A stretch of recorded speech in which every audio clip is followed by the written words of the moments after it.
Sorry so late. Um, Tonight we're going to talk about the Destroyer real fast. So the Destroyer is like death comes for us all, right? We're all going to die one day. Change is inevitable. The Destroyer is the part of us that elicits change. Like it destroys things, it ends things, it brings the ending about. So there's positive and negative to this, right? So, like the positive is, for example, leaving a toxic relationship or, ridding yourself of people that aren't good for you, that aren't um, creating some sort of benefit or love or joy in your life.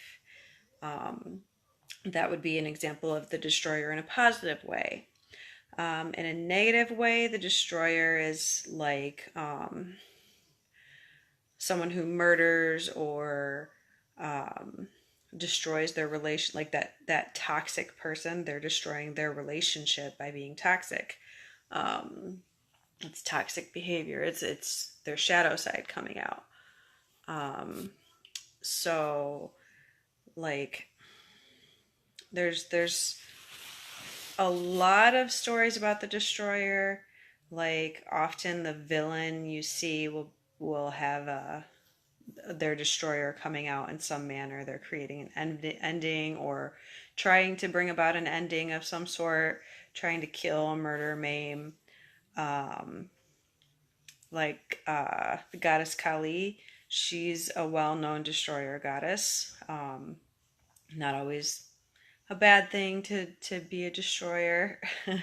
I know that's our instinct because we think of death and change as bad. Like, we don't like when things change. We want everything to stay the same because it's comfortable. But at the same time, like, if things don't end, there's no growth, there's no new beginning. So it's necessary and part of life to have that ending so that a new beginning can come. Um, so, like being self destructive, like drug abuse, alcohol abuse, suicide,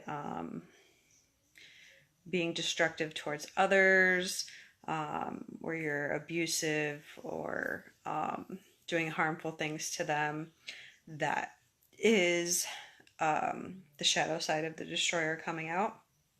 Um, when we experience death and tragedy and loss in some manner, that's the destroyer in our lives.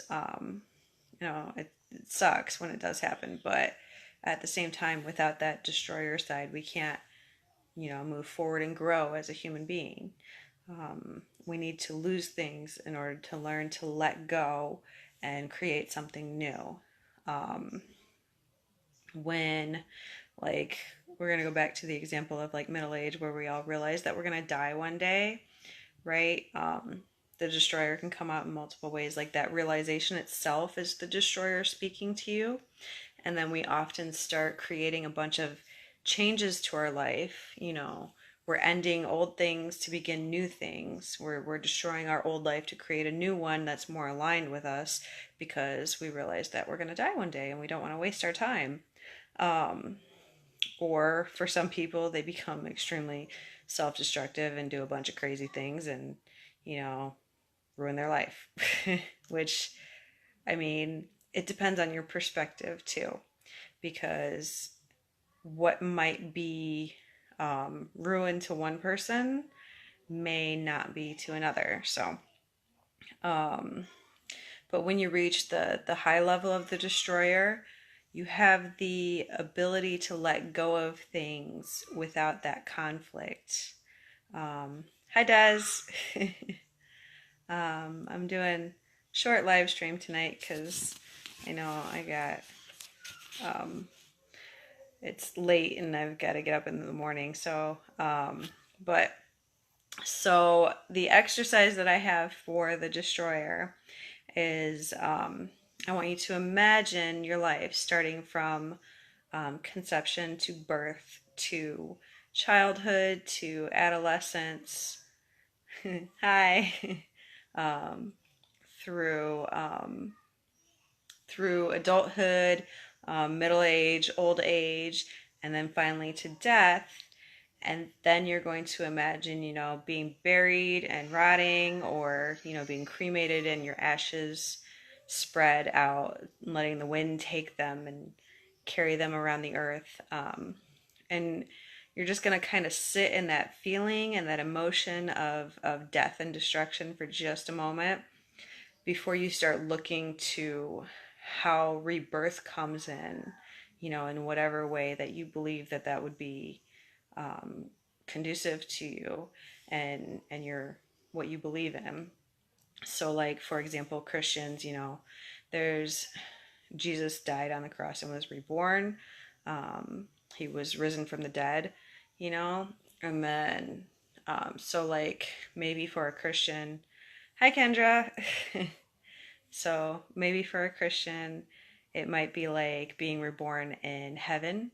Um, for someone who's more science minded, it might be being reborn through their decaying material or cremated material, feeding plants, which are then eaten by animals. And, they're reborn and go through all these changes and everything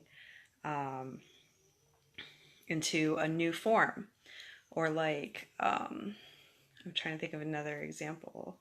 Like there's a whole bunch. So, however you can imagine yourself dying to yourself and being reborn anew in the world, that's a good way to work on your destroyer archetype. And I think that's my notification that I have to go. So I'll be back tomorrow night, and we're going to talk about the lover. Woo! Okay, I'll see you guys tomorrow night. Bye!